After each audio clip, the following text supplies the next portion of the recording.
And being here today. I am Garrett Shelton, Garrettshelton. I'm the Chief of Police at Old Dominion University.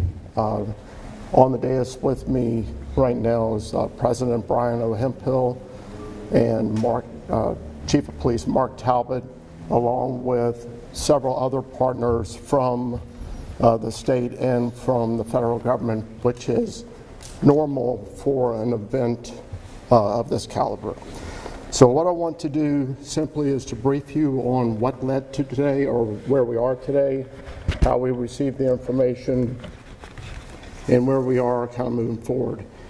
At approximately 10:43 this morning, the ODU Police Department as well as the Norfolk Police Department began receiving calls through the 911 center that there was an active shooter inside of Constant Hall,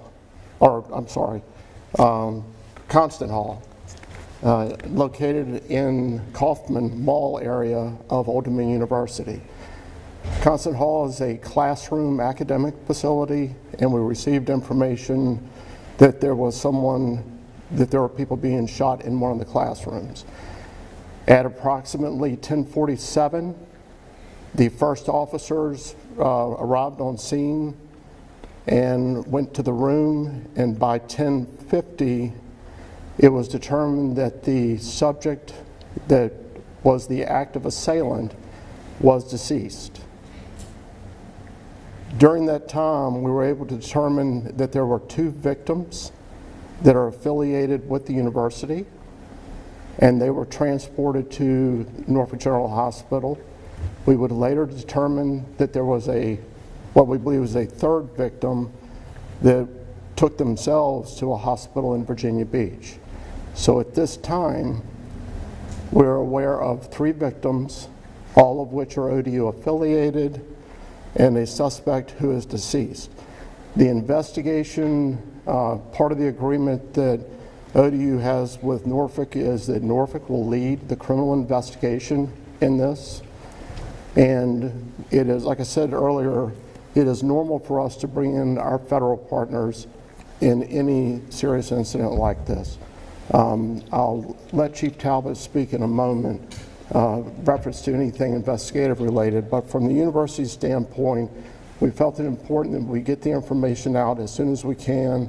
We want to be as clear with the information as we can, but we also don't want to get ahead of the information. We want to make sure that what we are giving you is accurate and is as concise as it can be, but we also know we have over 25,000 students and families that clearly are hearing what's going on, and we need to assure them that things are being taken to stop the threat. So as I mentioned earlier, it's about 10:43, the calls began coming in. 10:47, we were on scene, and by 10:50, it was determined that the assailant was deceased.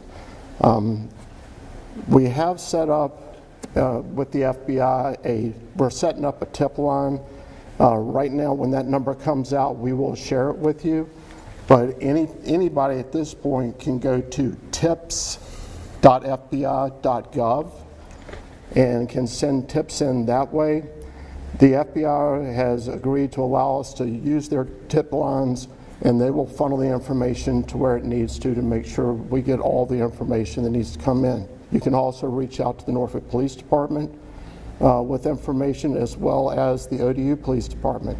And we do encourage anybody with information to reach out. We are in the very early stages of the investigation.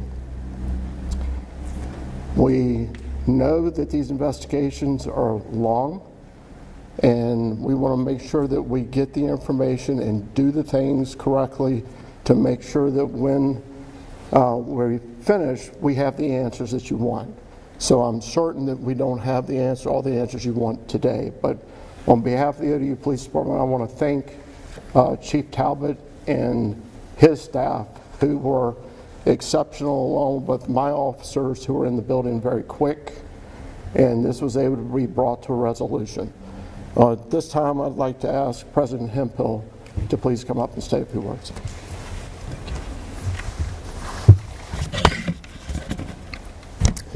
To say the least, today was a tragic day for the campus of Old Dominion University.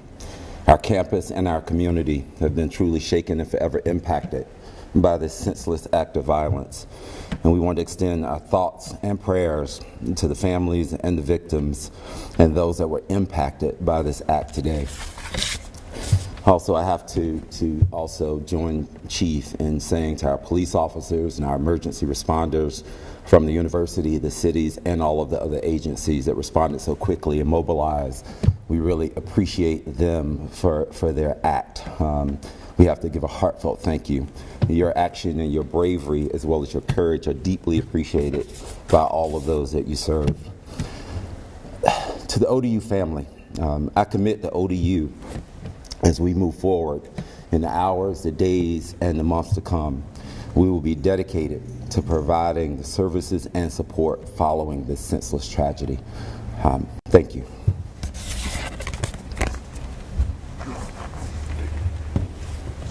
Mark Talbot, Police Chief for the City of Norfolk. I don't want to share any details beyond what Chief Shelton has already shared.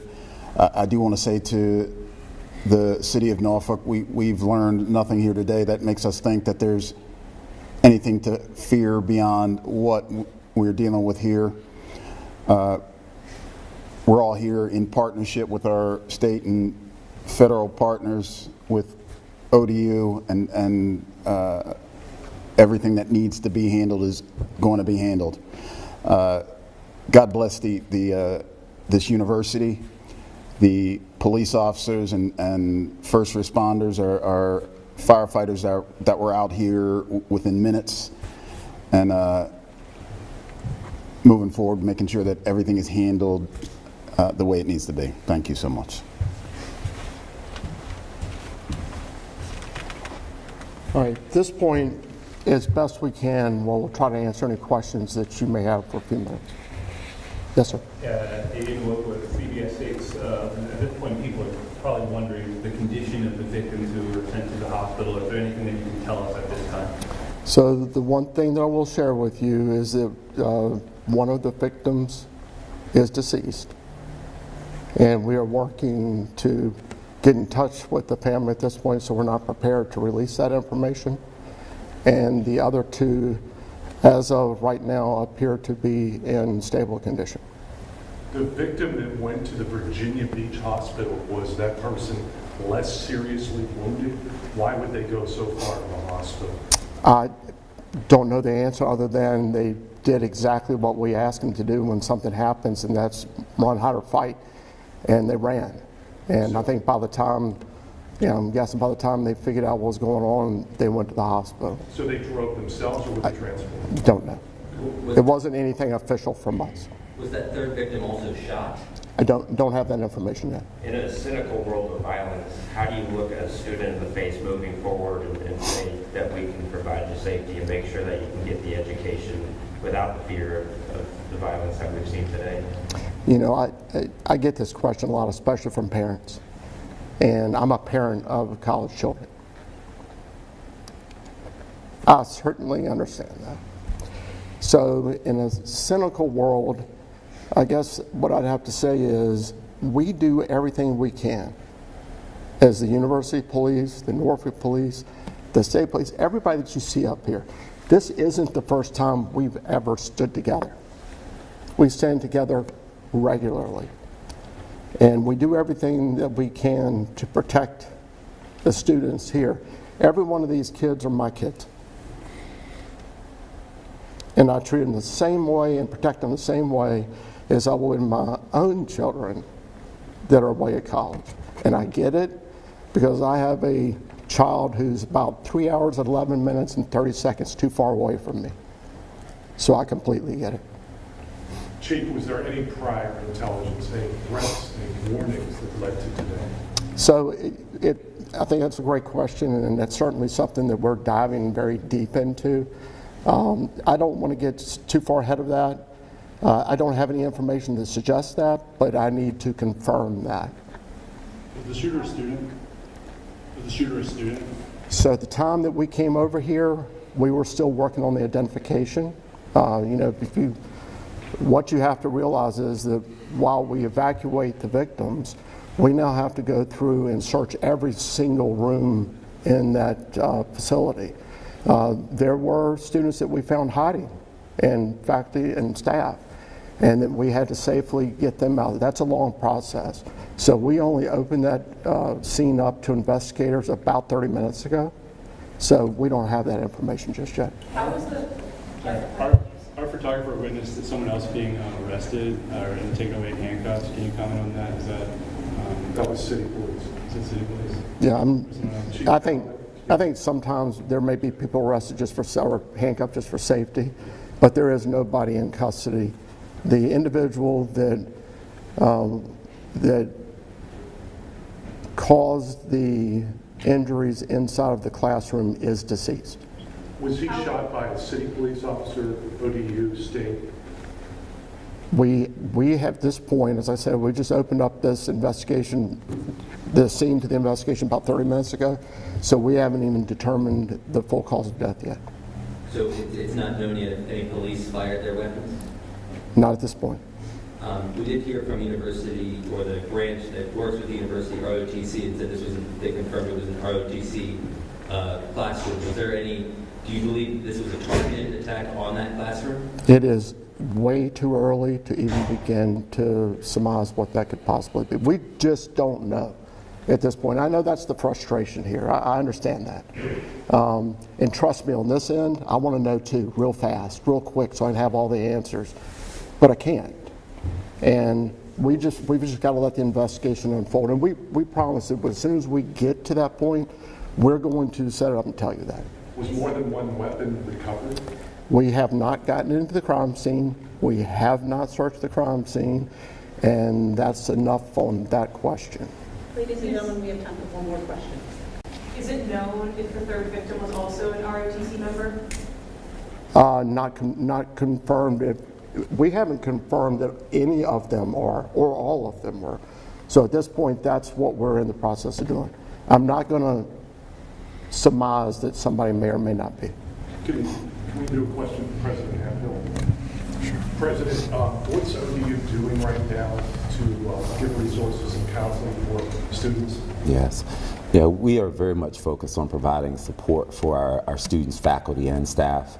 And so over in our BDC, we are set up right now for those who need support, and we are very mindful of the ways that we will be able to support our students, because this is a tragic day, and we want to make sure that we're doing everything in our power to support our family.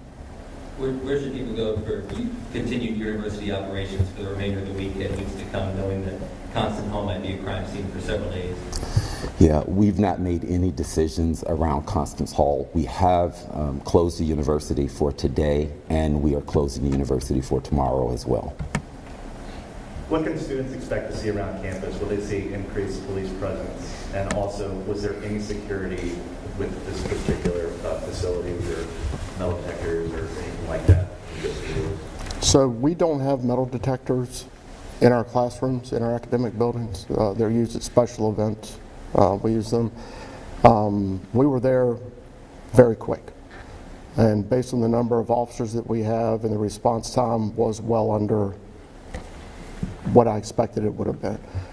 We're certainly going to be mindful that we need to be more present. I think that is an expectation that I would have if I were a parent, and we will do that. But you know, it depends on how this unfolds as to what direction we take. But we would definitely want to make our students feel as safe as they can, and presence is a way to do that. It's been a year and 2 weeks since the last shooting that claimed the lives of 2 people on campus. Have there been any adjustments made since then for campus security? Say that again. I didn't quite hear you. It's been, I want to say, a year or 2 years since there was a shooting that claimed the lives of 2 people on campus right outside the dining commons. Have there been any last year? I thought it was right. Have there been any changes made to security, any adjustments, any improvements for campus security? Yeah, I think every time we have an incident, whether it's a burglary, a shooting, anything like this, we always make adjustments. I mean, that's my whole career. I've been doing this for almost 40 years. You have to make adjustments. And we've made a lot of adjustments in access control, making sure that people are supposed to be there are supposed to be there. Same for our academic buildings. We want to, but we're an open campus and we're in an urban setting, so it comes with its own challenges. But I think that's a fair question, and it is something that we will always assess to see where we can be better. All right, thank you, everybody. Derek, if you don't mind, I'd like to follow up on your question. I'm constrained in what I can say about the facts of the case, but I can speak a little bit more freely about the bigger questions. I know Garrett Shelton, and I've known him for a long time. I've known Mark Talbot, and I've known him for a long time. These men work every day to make people safe. The people are as safe on the ODU campus as anywhere, arguably safer than in other parts of Norfolk. This is not an ODU problem. This is a national sickness. We live in a country where people care more about guns than they care about 6-year-old children. They care more about guns than they care about synagogue worshipers. And they care more about guns than they do about college students. What that means is that it does not matter how hard President Hemphill works, how hard the chiefs work, somebody will be a victim eventually. It is a matter of time. And until there is the political will to break the spell of the cult of gun absolutism, you will see more incidents like this. So if you're looking for somebody to blame, don't look at anybody up here. Look at our lawmakers who don't have the courage to implement sensible gun control measures. Look to a Supreme Court that enables them, and do something about it. So that is the lesson. Let's mourn the people who have died. Let's decry what has happened, but let's keep the focus where it belongs. It belongs on us and having to change something so that we don't have to suffer through this. Attorney, you're known for coming to the scene of homicides. What's it like when you come to the scene of something like this on a college campus, just the age of the people involved? My wife works on this campus. She was locked down today. I know what it feels like. But no matter whether it's on Bagnell Road at 1 o'clock in the morning or in Constant Hall, if somebody's dead, that person's somebody's baby. And that's why all of us are in law enforcement and why we do the work that we do. But we always suffer. We always suffer. Thank you, everybody.